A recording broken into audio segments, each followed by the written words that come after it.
Il y a un truc que j'ai mis beaucoup trop de temps à comprendre. L'année dernière, j'ai laissé passer des choses que j'aurais jamais dû laisser passer. On se dit que c'est juste des petites choses au début, c'est juste des remarques, rien de méchant. On se persuade que les gens sont pas mal intentionnés. Mais j'ai réalisé un truc. En fait, j'ai laissé mon environnement décider pour moi. J'ai laissé me submerger. Je me rendais pas compte sur le moment parce qu'il y a rien qui a vraiment explosé. Mais à l'intérieur, quelque chose se vidait. C'était ma légèreté, mon envie de créer, ma capacité à créer sans me demander si ça allait déranger quelqu'un. J'étais démoralisée par tout ce qui m'entourait. Et le pire dans tout ça, c'est que je participais moi-même au sabotage. Je faisais des choix pour rester confortable, pour rester compréhensible, pour rester la version de moi que les autres connaissaient déjà. Et puis à un moment, j'ai senti un décalage. Ce décalage qu'on ressent quand on observe sa vie de haut. On dézoome un peu et on commence à mieux se comprendre, à mieux comprendre les situations dans lesquelles on est. J'avais cette sensation étrange de plus être exactement à ma place, même dans ma propre vie. C'est là que j'ai compris un truc simple, mais inconfortable. Je n'étais pas en train de jouer avec ma vie, je la laissais jouer sans moi. Si tu es créatif, si tu es une personne sensible, tu connais ce moment. Ce moment où tu te dis, j'ai l'impression d'avoir quelque chose en moi,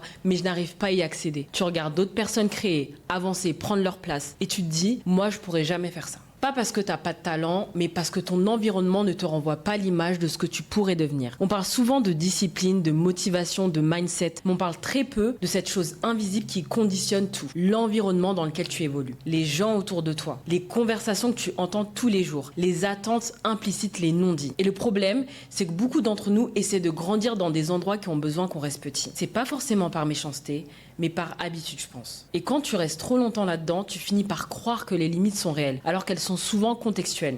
Je suis écrivaine, j'ai écrit plusieurs livres, et sur cette chaîne, je partage mon processus d'écriture, mes réflexions sur la motivation et la créativité. Mon objectif est simple, aider les créatifs à ne pas abandonner leurs projets et à aller au bout de ce qu'ils veulent vraiment créer.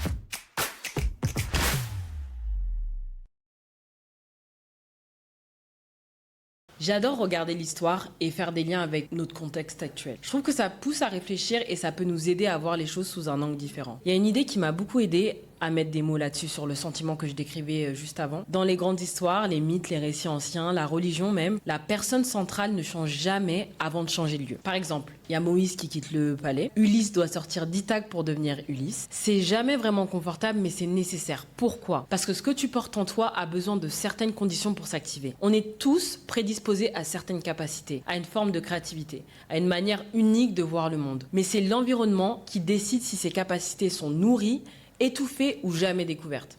Pendant longtemps, je croyais que je n'étais pas capable de certaines choses. Je pensais que j'étais pas capable de créer avec constance, parler avec clarté, avoir des positions affirmées. Et puis j'ai réalisé un truc presque humiliant, mais bon, c'est vrai. C'était pas un manque de capacité, c'est un manque d'espace. Je regardais des gens évoluer, sans voir les versions d'eux-mêmes qu'ils avaient été avant. Je comparais mon début à leur milieu de parcours, le milieu dans lequel ils ont fleuri grâce à l'environnement sain qu'ils se sont créés. Et surtout, j'étais entourée de presque personne pour me rappeler que l'évolution est lente, le doute est normal et que la création n'est pas un sprint. Parce que quand tout est flou, une voix intérieure peut te rappeler que tu n'as pas perdu ta valeur. Tu es juste en train de traverser quelque chose. Tu as besoin de personnes capables de te motiver quand tu doutes de ce que tu fais. Quand tu n'es pas sûr de toi, surtout quand tu entreprends des nouvelles choses, des gens qui savent rester et te soutenir dans tes périodes de doute. Aujourd'hui, j'ai pas toutes les réponses. Je doute encore. Je me pose encore 1000 questions. Je sais pas exactement où tout ça va me mener, mais il y a une chose que je sais. Je ne veux plus me trahir pour rester acceptable. Je fais beaucoup plus attention à mon environnement, à ce que je laisse entrer dans mon esprit et à ce que je tolère. Pas parce que je suis devenue rigide, mais parce que j'ai compris que mon travail, ma créativité, ma manière de penser ont besoin de protection. Quand je me dis que je ne suis pas encore là où je devrais être, je me rappelle qu'on peut être en paix au milieu d'une tempête et que créer prend du temps. Changer d'environnement, c'est pas toujours déménager, tout chambouler, tout changer. Parfois, c'est arrêter certaines habitudes, mettre de la distance avec certaines attentes, ou simplement se donner le droit de devenir autre chose.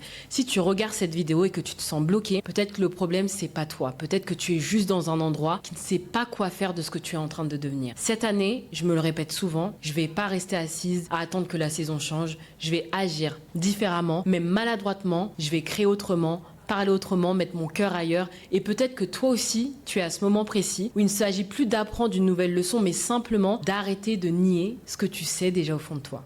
Si tu aimes ce genre de réflexion sur la créativité, la motivation et l'écriture, j'écris aussi une newsletter. C'est un peu l'endroit où je partage mes idées plus en profondeur, mes expériences et des choses que je dis pas forcément en vidéo. Si tu veux la recevoir, tu peux t'inscrire, le lien est en description. On se retrouve dans la prochaine vidéo. Bisous!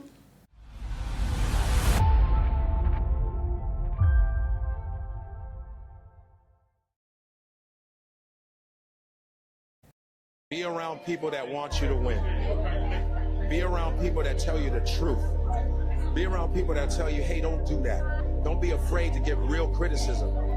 You know what I mean? Be around people that want you to win, man. And it's hard to get around people that want you to win. You got, whether it's one person or 10, be around people that are going to be honest with you. Make sure you look out for each other. Health-wise, mentally, monetarily, yes, period. That's what I believe. For real.